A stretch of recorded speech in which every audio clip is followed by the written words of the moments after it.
Meg, girl, we want to leave you alone, but child, you just keep making a list, and y'all know what happens when the people go to Gayle King. They go to Gayle King to talk, and sometimes it be the truth, and sometimes it don't. Maybe she'll come back and say after the case is over and say, you know what, I did have sex with Tory Lanez.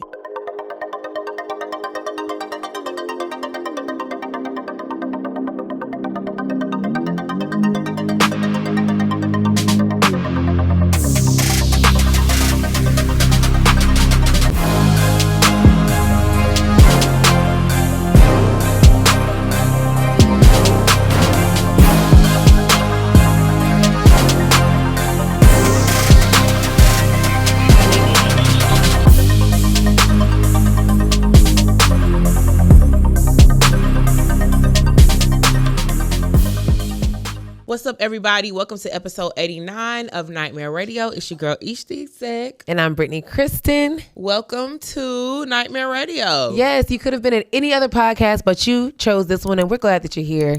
It is the first day of May, or second day by the time you're listening to this. Mm-hmm. We are excited. We are finally entering into the summer. Outside season is upon us. And this month we are focusing on mental health and mental wellness. Okay? Yes, we are. It's necessary. Mental health May. Mental Health Awareness Month is actually May. So we are right on point. Right on point with the theme. And, hopefully you guys will enjoyed this theme this month. We really enjoyed the theme from last month with faith and finance. So thank you guys so much for supporting that. Be sure to visit eShopAndDropStore.com to purchase all of your Nightmare Radio Show merch. We got the classic t-shirt. Brittany is wearing it today. We got the bucket hats. We got the Drake inspired t-shirt. If your dreams don't scare you, then they aren't big enough. And if you purchase 2 or more items, you can use our code Nightmare Madness for $20 off of your purchase. Yes. And while you spending money, why don't you, after you visit our online merchandise store, we also want you to visit herwine.com and purchase a bottle of wine. And you know what? Just because we love you and you're listening to this today, we'll give you 15% off your purchase if you use our code Don't Sleep. Tap in with that Black woman-owned business and, share the love, share the wealth with somebody else. It's Mother's Day month that's coming up, so you can purchase a bottle of wine for your favorite mom, sister, godmom, grandma, community elder, etc. Shop it up, okay? Get you some merchandise, get her some merchandise, and get her a bottle of her wine as well, okay? Definitely. All right, without further ado, let's hop straight into the culture list. Yes. First up on the list, Saucy Santana has been signed to RCA. Yeah, congrats are definitely in order. The rapper signed his first record deal with RCA last week. It's pretty dope. Okay, so honorable mention, that's our new thing. Honorable mention to Santana's interview with Charlamagne. With The Breakfast Club. Did you see? I saw bits and pieces of it. Okay, but did you see where he brought in Art?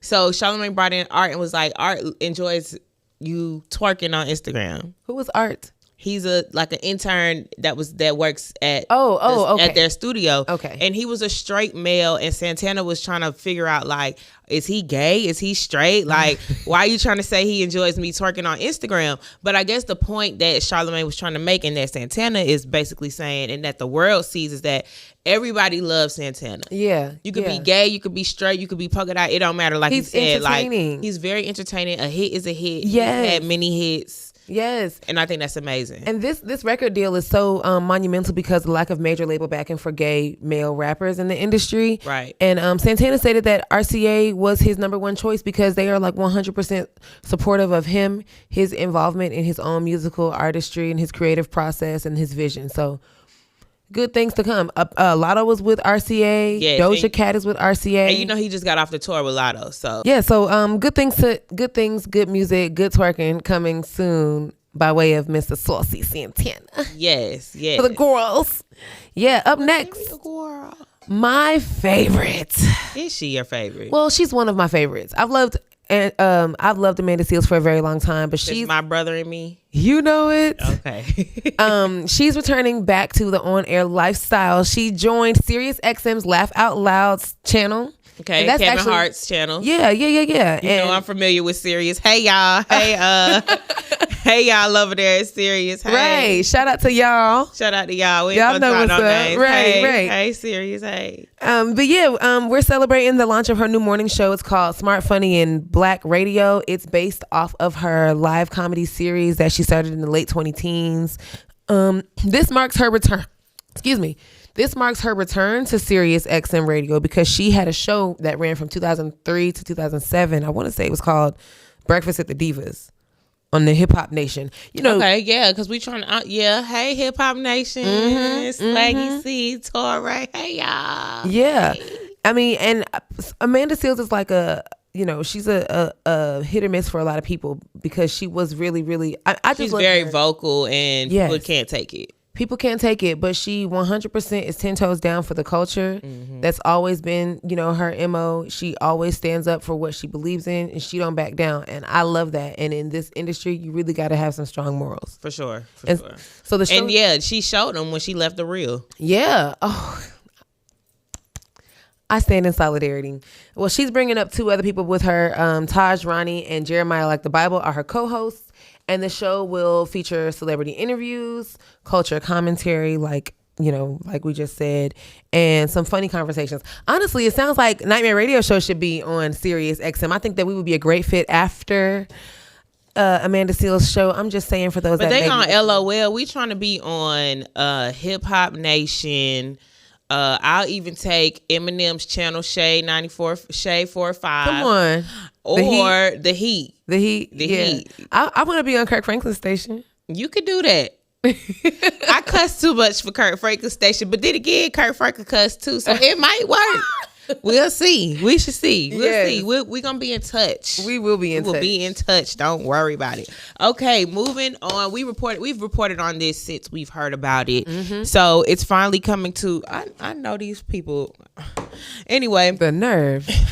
But Morris Brown earns their accreditation back after 20 years. They have successfully done it.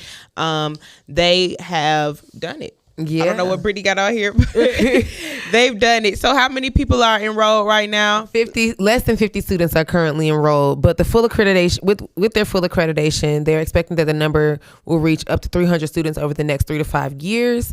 And they really want to send their special thanks and support to the African Methodist Episcopal Church and their dedicated alumni for being supportive. But you know what? A lot of HBCUs are backed by the AME churches. Yeah, that's historically true. They be like AME churches, Pentecostal churches, like. Well, really, it's the Transnational Association of Christian Colleges and Schools. That's the TRACS, which is who reinstated their accreditation, and they are not infamous, but they regularly provide accreditation for HBCUs. Well, that's what's up. Shout out to them. And hopefully the alumni of these schools can get their children back into schools. And I'm just excited for Atlanta's college scene right now because now you got like 4 schools right there. You got Clark, Morris Brown, Morehouse, and Spelman. So the AUC is about to be lit for sure. Morris Brown is a special place in my family's heart. Most people think that my family has originated in Philly. But my mom's people are originally from the state of Georgia, and I have cousins and uncles that are alumni and faculty staff members. My cousin Lambert was the football coach for like a decade. Wow. Long. Yeah, so that's really great news for the Reed side. Hey y'all. Hey family. And honorable mention to J.R. Smith, who was named Academic Athlete of the Year at North Carolina A&T. He finished strong with the 4.0 GPA while playing golf. Shout out to you, JR. Finish your freshman year. And he also became the first male to land an endorsement deal with Lululemon for golf. Okay, Lululemon. What is Lululemon? It's an athletic apparel gear, and it's a lot of women wear their clothes like the yoga pants and okay. It's giving stay-at-home mom uniform. Oh, I need that then. Yeah. Right. I need to get information. Yes. So shout out to him. That's what's up. Now, keeping in mind with the sports related themes, This week, Nike named its campus building after the GOAT. Yes. A real GOAT. A real GOAT. Serena Williams. Yes. That's big for her. Big congratulations to her on that. Yeah. She on Wednesday, they unveiled the largest office building in the Nike World headquarters in Oregon. And this building is LEED certified. I only know about LEED certified because Georgia Southern's Recreation Activity Center was the first LEED certified athletic center in the Southeast. And we had the largest one. I don't know if that's still the case. Larger than all of those other major football schools like Alabama and Florida and Georgia and all of that. But yeah, it's like a 1 million square foot center. It's equivalent to 140 full-size tennis courts. Dope. Yeah. Sleep. Log on to eShop and Drop store right now to check out our new Nightmare Radio Show merch. Grab a Drake-inspired t-shirt while supplies last and use our discount code Nightmare Madness for $20 off any 2 items. So dope. Okay. Transitioning into the L's, y'all. Meg, girl, we want to leave you alone, but child, you just keep making a list, and y'all know what happens when the people go to Gayle King. They go to Gayle King to talk. And sometimes it be the truth and sometimes it don't. Maybe she'll come back and say, after the case is over, and say, you know what, I did have sex with Tory Lanez. It was a good interview. She was literally dropping teas, dropping. Now, when I seen the clip on the Shade Room or on the internet, it was the lackluster of tears for me, based on the clip. But when I actually watched the full interview, I saw the full emotion. Yeah. It was emotional. She was really, really detailed. I find it interesting how everybody else can talk about this, because even her friend Jonathan went on somebody's podcast and talked about. Yeah, I heard about that. But Daystar better not say nothing. Anyway, good interview. Gayle is racking it up. Meg, we know you. But I feel like Tory said enough. Like, he made a song. He made an album. Yeah, I mean, he hasn't been interviewed. He's made plenty. Do he need to be interviewed? Is it fair? Devil's advocate. Can we get a different phrase? Because I don't like calling on the devil in my life. Me neither. Alternative perspective. Okay. Would it be fair, or doesn't Daystar deserve his chance to sit down with Gayle or Oprah to tell his side of the story? Either he did it or he didn't. So which one he gonna go up? What is he gonna go up there and say? That he's gonna say that he didn't do it, but everybody else said that he did. How do we feel about the text message from Kelsey to the security saying, "Help! Tory shot Meg"? I've been said. They've been trying to keep Kelsey quiet for that specific reason. Back to so why would Tory need to have a conversation with anybody about this? Because he is still standing 10 toes down, saying that he didn't shoot that girl. He did not say that. He's been tweeting, he's been saying these things, he's been doing all but that. He hasn't had a chance to have a sit down and I'm sure he wants all of that too. Ain't gonna happen, Tory. Jail time, dance. So are we saying that he's wrong? It's wrong for him not being able to speak about it? I mean, I'm providing an alternative perspective. Is it unfair that he's unable to speak about it in public forum in the same manner that everybody else gets a chance to speak about it? No, but why was he issued a gag order? Why he can't talk about it? Meg has an amazing team, and I think that it has, a lot to do with. Was it after the album? Defamation of character, which we'll get into a little bit, within the next 2 L's. Okay. But I believe that the gag order had something along the lines of defamation. Okay. You know what? This is how I feel. I feel like Tory Lanez don't need to say shit. I don't care what y'all got to say about it. He don't need to say nothing. Like, what does there need to be said? The only thing that she didn't even need to say. She didn't even need to do this interview. They both need to let it play out in the courts because y'all have said enough. The MacGyvers of the internet can't even put this case together.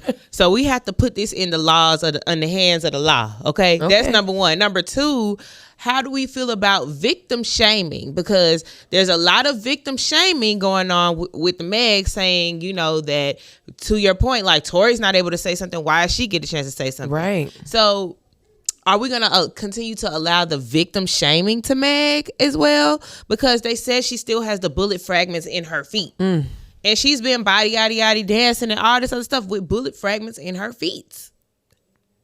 So 50 Cent got shot 9 times, now he walked with a limp. Are we still, you know what? Kanye West recorded Through the Wire with his mouth half wired shut. But does that mean that the people should be victim blaming Meg? No. I 100% disagree with people that are going to victim blame. You know how I feel about that. I've always been large on that. Yeah. I think that is unfair. I think that this whole debacle has literally like drawn a wedge between, the industry and the people, just like every other incident or situation happens, between a man and a woman that are both in the industry. And it's hella men that are like, Meg is just riding off this. It was a ploy by her people to propel her into the stardom that she's got now. And it's all at the hands of a black man. And on the other side, Meg is yelling, protect black women. This is yet again another example of how black women cannot be, respected in their, in their spaces when someone, or not believed. And then the thing that messed her up initially is that she lied to protect him. Right. And then she had to. So anyway, we gotta move on. We gotta move on. Speaking of defamation of character and the courts and all kinds of things, for the past 3 weeks, we have been watching this mess, this melee unfold between Johnny Depp and Amber Heard. In a nutshell, Amber Heard has been abusing Johnny Depp. Allegedly abusing Johnny Depp. They did close their arguments. They did close their arguments with the recording. Well, he closed his. These 3 weeks have only been Johnny Depp's team. Okay, so Johnny providing, Right. So Johnny Depp's team did end their closing arguments, right, with the recording of Amber saying, "Who's gonna believe you? Who's gonna believe a man did it?" Yeah, and his team also got some people on the stand that basically called into question her mental capacity and stating that she may be suffering from personality disorders that include and promote violence. But also, what's really crazy is Amber Heard has a past history of domestic abuse. So in 2009, she was dating a woman. Her name is Tasia Van Ree. And she was arrested and charged for assault in 2009. The charges were dropped, but apparently onlookers and witnesses, and even Van Ree at the time, had said that Amber did, get physical with her after an altercation because she was during an altercation because she was upset. So it's boiling down to what's the truth. Now this couple, Johnny Depp and Amber, started dating in 2012 after their movie. They got married in 2015. The marriage lasted a year and a half. They were divorced, or they filed paperwork for divorce in 2016. And in the proceedings for the paperwork, that's when this is where everything comes from. While they were trying to measure out the money, right? Keep in mind they were only married for a year and a half.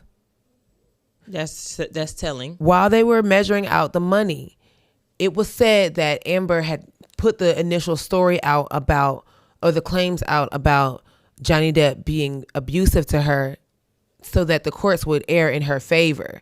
And then in 2018, once everything was settled, she went on and wrote an op-ed for the Washington Post, basically suggesting that she was a representative, and a survivor of domestic violence, which spawned a whole series of other articles and things, things written about Johnny Depp, where one publication flat out called him a wife beater. And that's how we got here. He lost a role for this.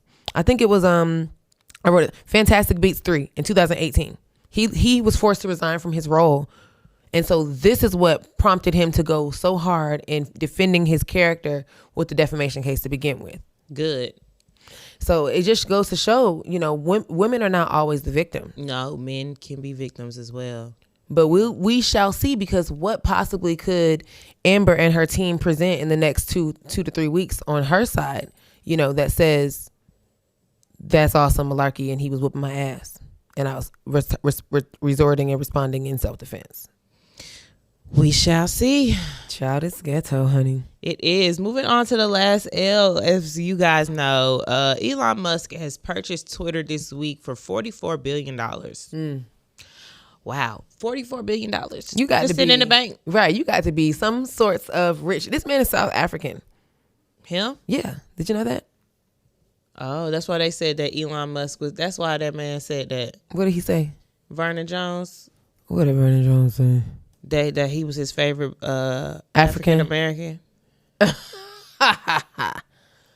Touche. Okay, so break this down, because he bought Twitter and everybody's feeling like Twitter is no longer a safe place. Yeah, and the reason why is because he took to Twitter and he spoke about his stance on free speech, his changing position from liberal to moderate political views. Adding Coke to Coca-Cola. Right, adding Coke to Coca-Cola. Fixing the machines, the ice cream machines at McDonald's. And also his plans for making some changes in addition to enhancing the user experience. So the biggest thing about this whole situation is, recently Twitter has added some censorship sanctions. Right. Because of false spreading of information. Right. Because of racist and bigot comments and statements, online cyberbullying, you name it. So Elon Musk is basically saying that Twitter should be a safe space for free speech. For free speech. However, when you're out here spreading misinformation, okay, from the president of the United States himself. Former president of the United States. How can the former president of the United States be spreading misinformation? Also, it's a lot. The thing is, the government wants to control the way we receive, everything, money, everything, the way we receive information as well, right? Mm-hmm. So if I get on Twitter and say, Britney's mom's a hoe, but Britney's mom's not a hoe. Not Karen Hill. That's misinformation. That was a horrible. Was it horrible? Yes. I'm sorry.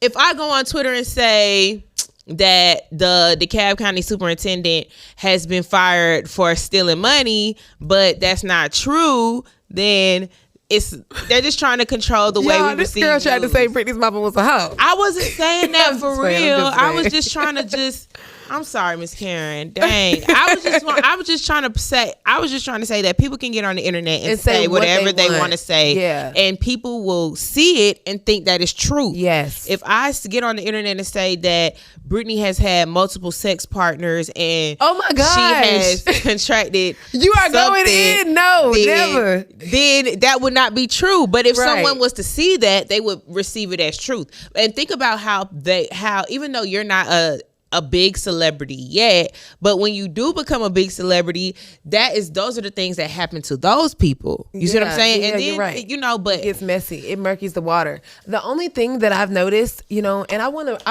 we got to address this photo too. Go ahead. But when it comes to like censorship, everybody's full on board when we're censoring an idea or someone that believes something completely opposite that refutes what we believe in. Mm-hmm. If somebody said, "Oh my goodness, all lives matter," and I'm here for white supremacy and black people ain't shit, because we so strongly, heartedly are emotionally connected to that and we disagree. Mm-hmm. We're like, ban this nigga, censor him, burn him at the stakes, right?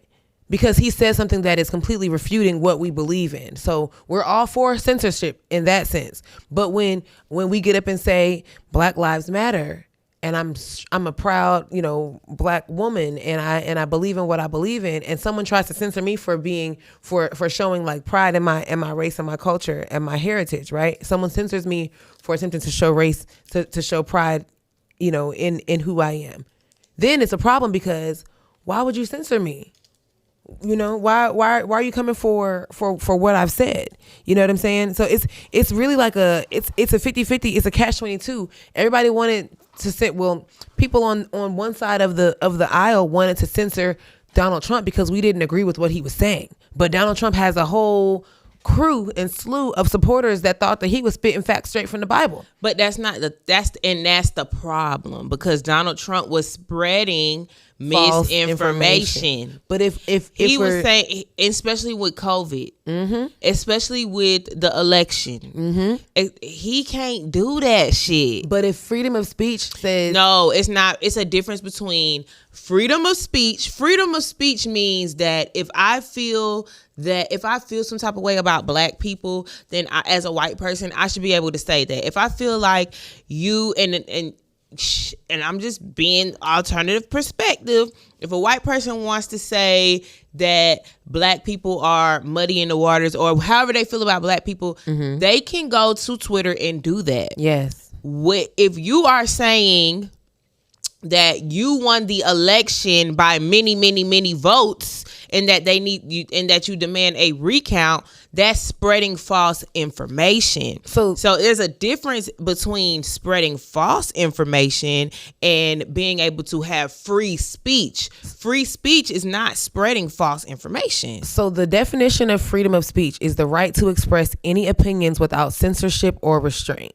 Okay. So people have to understand the difference between opinion and the facts. Exactly. And so if Donald Trump is going on Twitter factually saying, the president of the United States at the time, if he's going on Twitter and saying things that aren't facts and presenting them as fact, that's misinformation. That's not censorship. So instead, Donald Trump could have said, I feel like I won this election by many, many, many, many, many votes.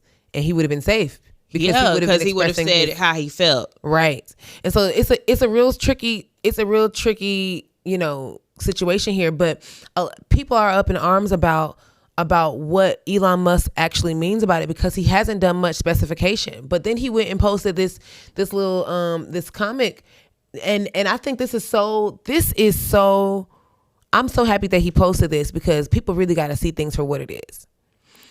Before I explain it, he said that for Twitter to deserve public trust, it must be politically neutral, which effectively means it's going to upset the far left and the far right equally, right?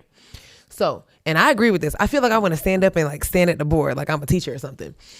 So in the year 2008, it was very cut and dry, the left and the right, and a very, very understandable middle ground, right? Mm-hmm. And you fell wherever you may within that spectrum. And given this example, he was on the left side, like a moderate liberal. Right. Right? Which I would also consider myself a moderate liberal. I think that's fair to say.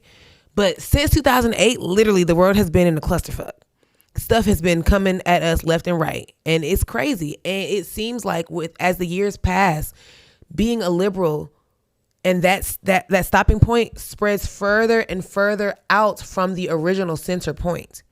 If in 2008, being a liberal meant I believe in legalization of marijuana, freedom of speech on the basic level, and that all black lives matter, and that gays deserve to marry, who they want to marry, that was what being on the far left meant in 2008. And that is not even. That's like a moderate liberal opinion now, because times have changed. Now, a far left liberal believes that there are more than two genders. A far left liberal believes that it's okay to have transgenders competing on the same, on a team, on one gender team that they think that they identify with, but they're not, scientifically matched up against. Like, the scale has changed so much. So this picture shows that his stance has never changed. But the liberal stance just keeps getting further and further out left. So the middle point is no longer the middle point anymore. Okay. So I'm going to tell you, thank you for that break. Y'all, I had to break out my Miss broke Hill. It down. She broke it down. And I thank you for that, because I ain't see that at first. But the first thing that I saw when I saw this was bigot. Mm-hmm. And a lot of black people that don't read between the lines like you, they saw bigot too. So when a white man, or even though he's South African, when a white man, okay, yeah, purchases Twitter on the back off of the backs of black Twitter, mm-hmm.